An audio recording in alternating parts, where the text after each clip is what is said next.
bankobera ku nti ndina omusango oluvannyuma lw'okubona ku mawulire nti ndina omusango gwa Asoni. Ekyo nakireka awo. Bankuba nti nekwese nabula tuli kumunoonya kanti nze ku poliisi yebankubira obukubira isimu ninja nekwese eki. Emotoka yinayo kya yange. The reason why I banned my own vehicle nenda njikobere public babone. Was it my intention or it was something from an individual? Eyanta kwa akazito. Ekyo public edakibona. Ebone nga nali mu kyamu oba nali kwempewo as they are alleging. Aye nga tiwaliwo nti oba waliwo omuntu eyantuma okikola. Saa 7, saa 8, saa 9, saa 10 na ndala. Bantolayo. Bampe isimu nkubira Eddie yatuka mu bwangu nkubira brother yatuka mu dakiika nga 3 twabitya mamu bali kwene $5 babo ina babo 3 na musaba kudisasula mu installment yayikiriza sport na musasula $1 twesonda awo najifuna najimuwa twakola agreement on 30th ndi kusasula another $1 million. Then on another 30th, which is 30th June, nsasule $1 million. Naikiriza. Dili musawa 10 na ndala dingira 12. Bali kusaba brother endaga muntu original copy ngagizira. Okuna yimirira. Okujja okwira ku Ntebe Road brother yaba nga taida kusobola kwira in time. Bandi zayo munda. Paka kuncho. Ebyali omwo musero obwire okucha ebyo ninze ndidi mwene. Kyenda sobola kubayira muntu yategera nti oba ni kino. Ayi nga ndikuluzu omwana gange oba ndakwagana nga balesa okukitanda n'omulambo guli awo. Oba omwana nga ali mu TD abeka tyasobola kubafunira ngeri bafunisa sente. Tibanga na communication ku bantu bange ato. Abasirikala abali wano ku reception wolingiriza akadukulu. Nga buli lwembako babanko bati mune ensonga dodiri wife mu traffic. Ayi fe tulituma ya abantu ayi bali tulifunanga negative buna kanisa gondi answer twakatuma abantu abawero 7 kale nebuuza nsi ebyo ki kyantuuka ku kunzenze nganze mvire mu kuncho okuneyimirira bali kwenda $200 ere bondi nagifunanga yabwerere wano bali kwenda 2 finally nabawe $10 nchogera with confidence and evidence. Nano ni $10 dire dampoire kunzira mbaye ndikuloza kufuna sente dintwala kundi zayo $10 na adibawa mu bulumi bandirizinga ndikusala amagizo okwirayo ntuke yo mulere wange then the following morning nsabe emotoka yange bajimpe nsobole okusasula sente de bali kunenda ku $1 million kwa 3 ntole yo weracho abana bali kwirayo lero abali kwirayo ku masomero zena participating emotoka bajinima lena jaye nkera bangwa luyino kyambale ndikusubira emotoka erimu amafuta full tank lijata ndikakola milimu ndine milimo nga ndina jo jiri awo jinteze bankubira amasimu olona kuna atyama ndikutegerera nakani release order ya madam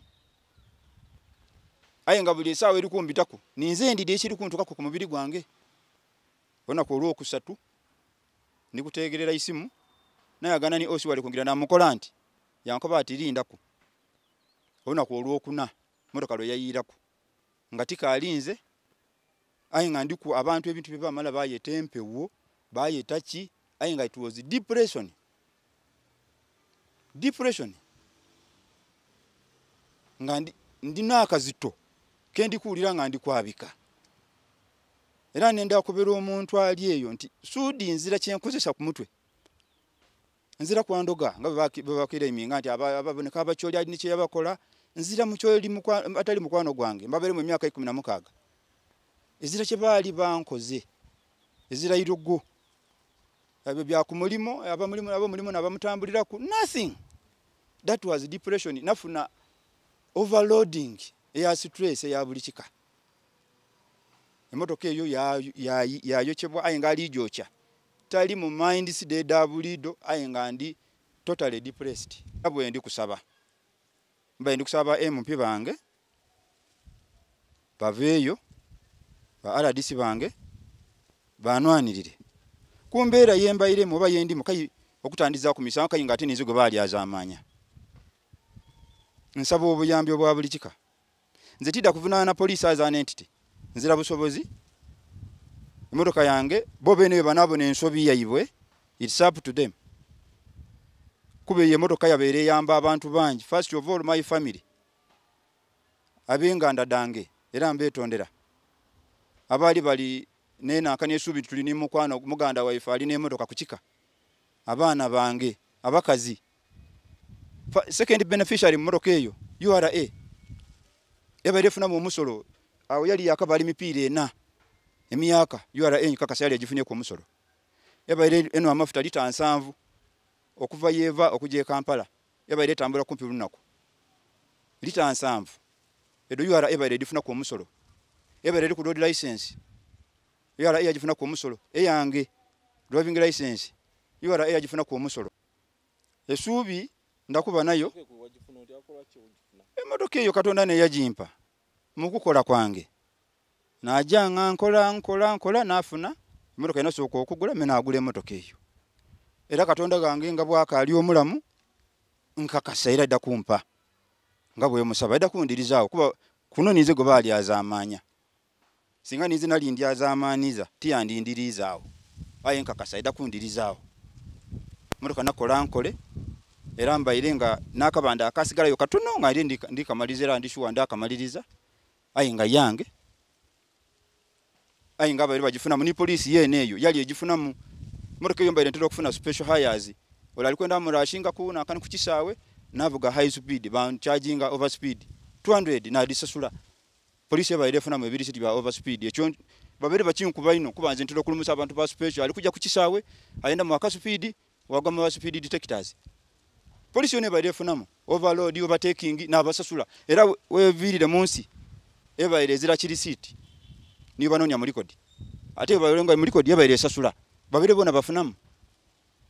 bebane kuba mitima baizewe kyona bona kye banafunamu bada kizaawo omusango gwa asoni babanga bagonvunanye beninga police bantu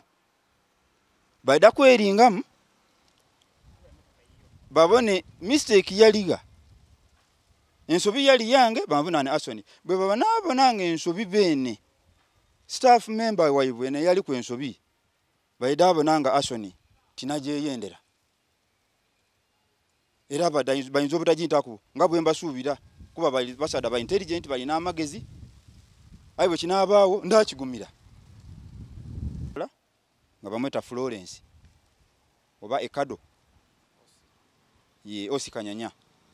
ne yantako akazito kona oleye wana nti ali na magezi kodi ya controlling obusungu kana akazito kono mukazi kandi muswiseku mukazi akazito kyantako kanene ayi nga muzira ku buzibu namubona ko lwene timubona nga kutandidi timwidi government ebone obuzibu bwe bwali esobola kundizayo ekintu kyange ngativunanye nzira capacity esobola kuvunana Uganda police nzira capacity ayi ali no busobozi asobola okukinteerawo gera lunye police bond yekanyanya bancharginga 100,000 ayi nga bayenda 200 ne evidence ndinayo muchala timuwayira muzira ku buzibu timwidi tandidi muzira kumpalana ayi ndogera the fact bwe kinsulayo bwe kimuyamba kyamuyamba bancharginga in pain nsaswire milioni yesente nsigaiza 0 bano nise mitwala 2 nano nafuna ku 10 era ekintu kyali kyakuwa kusawa 3 nava mu ikomere sawa mukaga kunonya mitwalo 10 ogwo musana campaign nga chona ino ngate police bond nchidi eri free bana mateka bona bachiringemu babanga bona bali under the law ndi kutukera kyo edi yambuza namba yesimu namuwa yambuze ye motoka ekyo nkyogera mazima tikweka enamba tyamuwa ya motoka ngekigenderwa kyabutenda gema motoka eyo eri kwenda kutwala mulwaire aye bena tuke nintuso mulwaire ninja okuligestaringa motoka eyo naligeserenga the right number ere kino bambuza nti kaya soka yawaye nchamu I had a reason so malo kutuso mulwaire wange the following morning naja na muhandisi naja na reporting omusango ku Eregu police station era OC traffic yatuuka nga ninze ndi musose ku mulyango yambuuza ki namuka nti nkoza akabende oyisa abantu obe kukati oyisa abantu mbere nkutamunda nti beti bafiire bameka nti mukazi mulala mulamu nti mulamu ogiza ko kumuwa obuyambi nti yes okay yayigulawo era niko kumbuuza ebingemako permit logo book kiwayo era nasafira ni sente da inspection fee which was 62,000 mu banka era namuleta ni card receipt kaba ku record yankati okay now you are done era yampa bond on free of charge era timu ko bantu bayansa bakona ile 10 osi traffic ere guti yansa bana ile 10 ku bond omwana currently bamusibwire era cho era nge biru era cho inazala wange ne yagisasula inazala anga ali kunsasulira tini mama wo mukyalo oyo aine ya namba ngazenka ali muikomera yasasula biru ero mwana buti ali kuluya embere da kujanga eterera insha Allah mukadukuru stress do mukadukuru tine ekintu ekyangu kyokuba mukubanga bulisawo likulowooza omwana wange embera yalimu omwana wasikosero no mwana akuva ku within a minute ayenda keya ya amani ero oyo mwana alimu esente ningi data inza kobera muntu nti oba delete tayinza kuikiriza wanu ataka ngafunya ataka ejane mitwalo 4 gajasa 5 ataka endala oyo mwana afuna ataka every week oba after every month so nga ndi waredi ku mwana oyo nzo mwana oyo yamba n'abenza ainenda abewo ebirozo byange byabe no ku mwana oyo ngate banobera amasimu abeka nina abaana abavula esente daliwo mu kapeti ayinganzira communication kobera mukazi nti tola sente dali mu kapeti ofunira abantu bange ekyokulya ni stress dinaina do mukadukulu okujja obwiro okukya nganje otimaze mukadukulu emyaka 10 kwira mu mbeera ye nalimo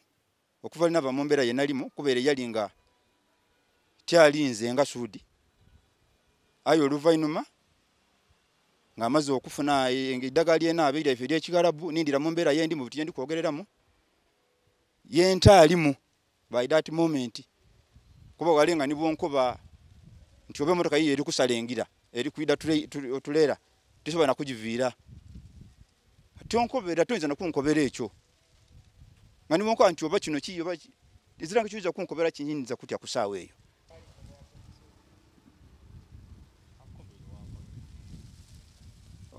woja bakubona musadali kwebyewa ibe yochuti motoka yo tukuba mutambulira ku mulime eyo ye myaka yatu waliwo challenge ezindi edikaida obugumigizo toko kuba na bungi ninze niye bulieno buti ntegereka kani wakabakana kato dalo gende manju bengenda usina kyenkola yadde nenkoma mpiro omusulunga mpira gunuma nenga ne tondo terijja ne ngambango nato tani ngambango tani